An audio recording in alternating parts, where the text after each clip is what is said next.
Vamos a ver, la soberanía nacional es la que emana del pueblo, como comentaba o explicaba yo anteriormente, frente a las monarquías absolutas, donde estaba el soberano, el monarca absoluto, y él era del que emanaban las instituciones del Estado y las distintas normas y mandatos, ¿no? Y con la soberanía nacional emana del conjunto de ciudadanos que conforman una nación, ¿no? Lo que pasa es que emana a través de eso que llamamos representación indirecta, ¿no? O democracia representativa, que es lo que hemos dicho, a través de los representantes que votamos en el Congreso y en el Senado.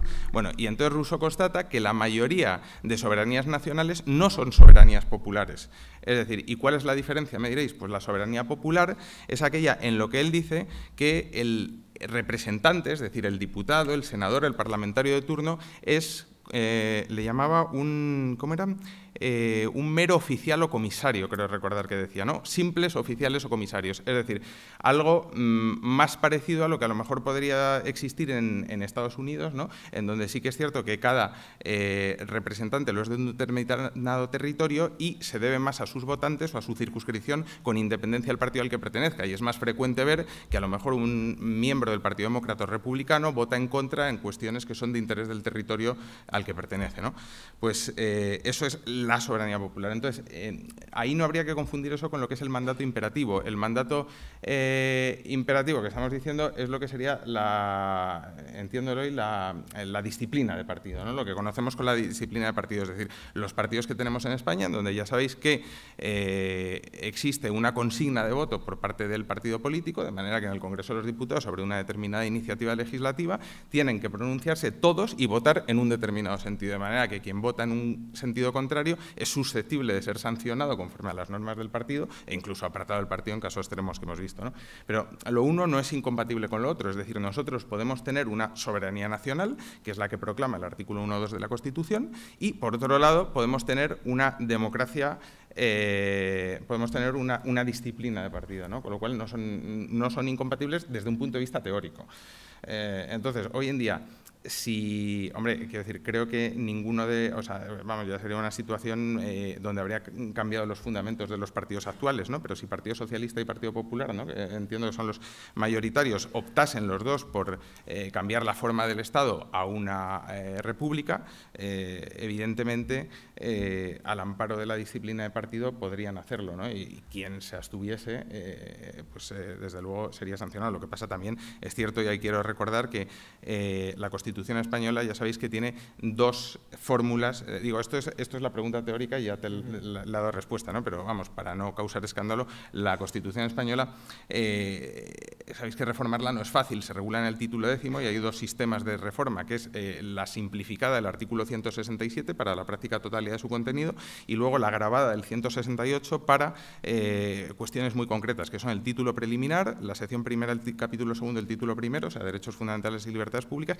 y el título segundo, que es precisamente la forma del Estado, ¿no? La monarquía. De manera que si alguien quisiera hoy en día cambiar la monarquía, no es tan fácil como que se pongan los dos partidos de acuerdo, sino que sería necesario que obtuviesen la mayoría, si no recuerdo mal, decía el 168 de la Constitución, de 2/3 en ambas cámaras. A partir de ahí disuelven las cámaras, se convocan nuevas elecciones generales, las nuevas cámaras la aprueban otra vez la mayoría por 2/3 y se somete a referéndum de todos los españoles, ¿no? Con lo cual, quiero decir, es un supuesto en donde el cambio es muy complicado y también es un supuesto donde, desde luego, se asegura que existe un consenso muy importante sobre esta cuestión, ¿no? Entonces, es algo que es francamente complejo de cambiar, ¿no? Rubén, ¿estarían obligados los diputados a tratar este pacto?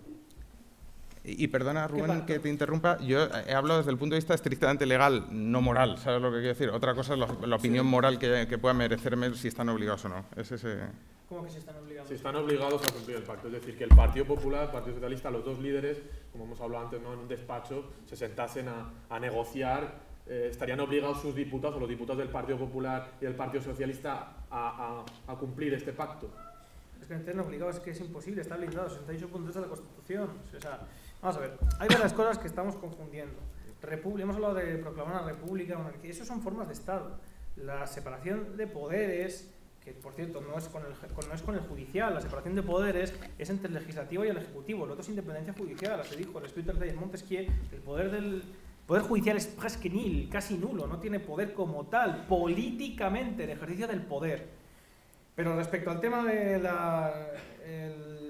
el mandato imperativo, ¿no? Que era la pregunta. Bueno, el mandato imperativo tiene que ver con la forma de gobierno, no con la forma de Estado. Da igual, si es que aunque hubiera un rey, una cosa es monarquía, república, forma de Estado, otra cosa es presidencialismo, parlamentarismo, diferentes tipos de forma de gobierno. Y en la forma de gobierno, independientemente de ello, ¿qué es el mandato imperativo? El mandato imperativo deriva del Quaderns de Doléances, que era un cuaderno de quejas. ¿Qué era el cuaderno de quejas? Cuando la Revolución Francesa, antes de la Revolución Francesa, en la convocatoria de Estados Generales, los miembros del tercer Estado acudían a la Asamblea, tenían que ir con un cuaderno y no podían hacer nada que no estuviera dentro del cuaderno, porque eran representantes, como bien he explicado, exactamente igual que sucede en Francia, en Inglaterra o en Estados Unidos. Es decir, el que iba a representar a un distrito no podía salirse de lo que decía el cuaderno de Doléances. Eso, cuando se hace la revolución, que triunfan las ideas de Rousseau, se suprime. Se suprime porque Rousseau decía que allí donde hay representantes no es necesario que esté el pueblo. Es más, Rousseau va en contra de la representación, a través del contrato social, tomando la idea originaria de Hobbes del Leviatán. Pero es que por eso lo he preguntado a Dimólogo. Cuando fuera de esta teoría bonita, preciosa y muy poética le piden una constitución para Polonia, a Rousseau, ¿sabéis lo que hace? Nombrar representantes, porque no hay otra manera de estructurar una sociedad como la de la época en un texto normativo. Entonces, al final, ¿de qué estamos hablando? De un mandato. Como he explicado antes en la representación, dependerá de quién dé el mandato que determine políticamente qué hay.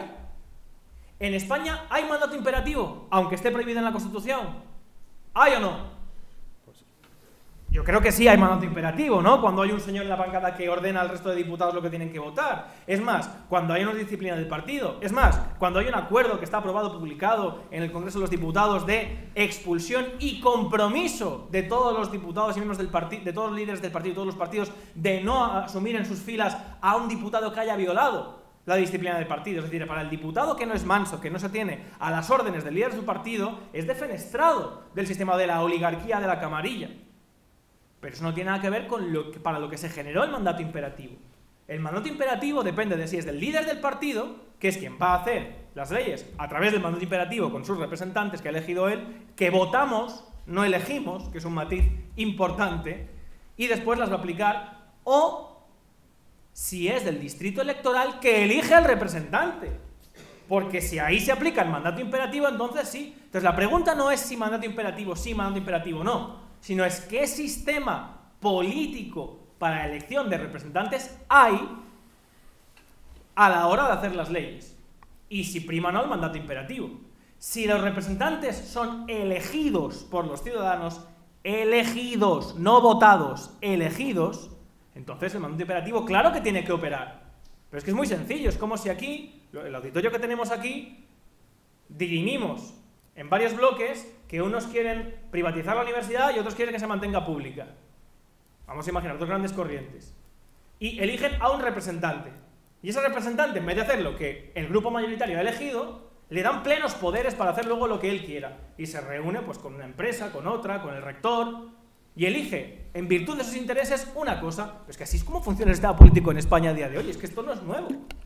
Si ahí opera el mandato imperativo, pero es abominable. Ahora, si opera un sistema representativo donde cada grupo poblacional tiene su representante para luego unir, y por mayoría, que es la democracia, mayorías y minorías, aunar voluntades e intereses, ahí el mandato imperativo es una maravilla.